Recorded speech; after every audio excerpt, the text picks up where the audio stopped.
आसंता 10 रे हेब नाही घरोई बस धर्मघट सामूहिक भाव में बस धर्मघट को स्थगित रखिला संघ। आसंता 30 तारीख पर्यंत आंदोलन को ओह्लाइब नाही घरोई बस मालिक संघ। 14टी पैरामीटर नहीं बस भड़ा वृद्धि पर प्रस्ताव रखिछि संघ। राज्य में बस भड़ा वृद्धि प्रसंग में परिवहन कमिशनर अमिताभ ठाकुर सहित बस मालिक संघ आलोचना करिछि। कटक परिवहन कमिशनर कार्यालय बैठक बसिथिला। डीजेल दर सहित लुब्रिकांट टायर बीमा बैटेरी सुध हार कर्मचारी दरमा आदि बढ़ी। गत 6 वर्ष धरी ए समस्त दिग को ध्यान दे भड़ा वृद्धि होई नाही। ए सबु दिग को देखि भड़ा वृद्धि करने को दाबी रखा जाइतिबा कहिसंती राज्य घरोई बस मालिक संघ साधारण संपादक देवेंद्र साहू। सरकार 2 वर्ष पूर्ति कार्यक्रम सहित प्रधानमंत्री ओडिशा गस्त कार्यक्रम मध्य रही। तेणु सरकारी स्तर में एनी आलोचना पई किछि समय मागिथिले परिवहन कमिशनर। मेमोरांडम विषय आलोचना हला एवं जो देइथिलो आइटम जो रेट जा हेछि गवर्नमेंट ट्रांसपोर्ट डिपार्टमेंट कहले मु आप एग्जामिन करी खूब शीघ्र गवर्नमेंट को रेकमेंड करी। आमे विश्वास करते एटा खूब शीघ्र आपरे निष्पत्ति हबो। एटा चीफ मिनिस्टर एवं ट्रांसपोर्ट मंत्री पाखरे फाइल अप्रूव करे एटा हबो। सेतै से आज गोटे समय मागिले कहले हम कार्य तो आरो प्राइम मिनिस्टर आछुंती आ किछि दिन आप हम समय देबो। आज हम मान भीतर डिसाइड करू जे 30 तारिख जाके आमे सरकार को समय देलु। 30 तारीख भीतर 30 जून बर्तमान आंदोलन हबार नहीं। 30 तारीख पर 100% भरोसा अच्छी एथरक कहीं अल्टीमेटम अलरेडी दिया 10 तारीख करने सरकार चंचल डाकी मझे थोड़े माननीय मंत्री विषय रिव्यू कर सारे ट्रांसपोर्ट सेक्रेटरी रिव्यू कर सारे। आज कमिशन कही सब जगह भेरीफाई करेंगे जो गुड़ा आम देचु ठीक अच्छी भूल अच्छी ताकू सी भेरीफाई करके मुझे भावुँ 14 तारीख कि 16 तारीख भीतर गवर्नमेंट को पठेबे गवर्नमेंट निष्पत्ति करेंगे। आसंता 16 तारीख भितर आमे जहाँ भी प्राइस हाइक हम सबू पैरामीटर को नहीं कंसीडर करके आमे पठेबू आउे सरकार जहाँ निष्पत्ति ने आमे आशा करूँ एटा निश्चित भाव में गोटे फलप्रद मीटिंग होइछे एवं समस्त सुविधा हो पार। ए संपर्कित अधिक सूचना आम जोनल हेड विभूति साहू जोड़ी होती। विभूति 10 तारीख में घरोई बस धर्मघट हेब नाही स्थगित रखा जायछि संघ पक्षरु सामूहिक भाव में 30 जाए आंदोलन को घरोई बस मालिक संघ ओह्लाइब नाही। जो भाव में भड़ा वृद्धि होछि ताकु नै असंतुष्ट रही नाखुश रही घरोई बस मालिक संघ एवं जो पैरामीटर्स कथा कह 14टी पैरामीटर एवं से पैरामीटर को नै भड़ा वृद्धि पई प्रस्ताव रहुछि संघर। विभूति देखो सुनीता जदि देखिए राज्य ऑटोमेटिक मेकानिज्म चली जो बस डीजेल दर बढ़ुची से बस भड़ा ऑटोमेटिक बढ़ी जाऊँगी किंतु बस घरोई मालिक संघ से दाबी जहाँ रखी जहाँ 2016 तत्कालीन सरकार जो निष्पत्ति नहीं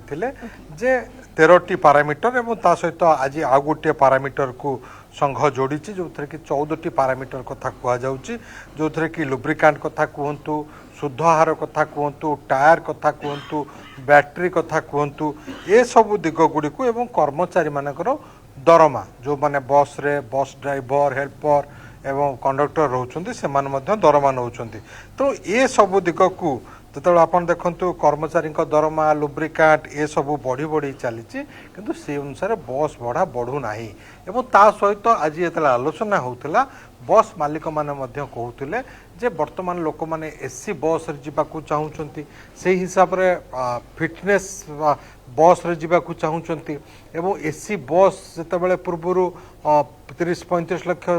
बस हो जाऊला बा 60-70 लाख हो जाऊला ताहा वर्तमान से बस को कोटिए टंका पड़ुछि एवं जिते बस मालिक माने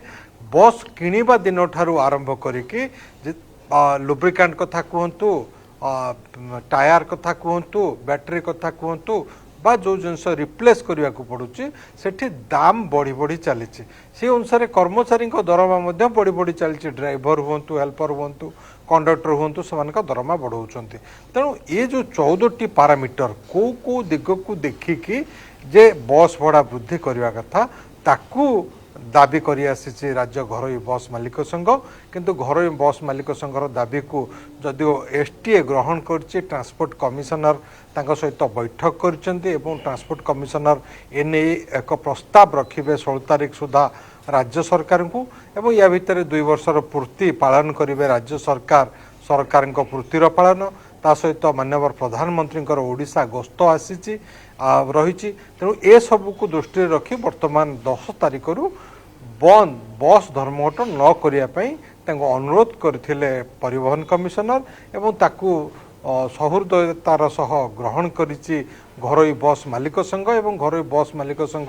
30 तारिख पर्यंत जून 30 पर्यंत अल्टीमेटम देछि 30 तारिख भितर बस भड़ा वृद्धि करने को संघ दाबी करिछि एवं ए जो 14टी पैरामीटर जेहेतु 30 पर्यंत आंदोलन को घरोई बस मालिक संघ ओह्लाइब नाही एवं ता पूर्वरु पुणी थरे आलोचना मध्य संभावना रहुछि विभूति एवं किछु गोटे समाधान रास्ता निहाती भाव में बाहर ये आशा करे कारण जितेबाला दाबी उपस्थापन कर घरोई बस मालिक संघ पक्षर एवं पैरामीटर्स रखा सामने तेणु आग को आलोचना पुणी हो पारे विभूति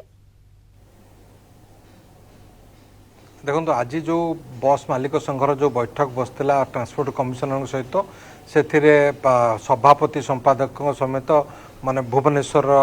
बस मालिक संघ बा राज्यर विभिन्न जिलार बस मालिक मैंने आसी सामिल होते एवं ये सहित केवल जो परिवहन कमिशन कथा ना ये सरकार कथा आसूची सरकार ही निष्पत्ति नेबे तेणु माननीय मुख्यमंत्री सहित बैठक बस परिवहन मंत्री सहित बैठक बस किंतु जेहेतु आगक बड़ बड़ कार्यक्रम दुईटी राज्य अच्छी से 2 वर्षर पूर्ति पालन सरकार हो बा माननीय प्रधानमंत्री गस्त मयूरभंज को हो रायरंगपुर को हो ये सब दृष्टि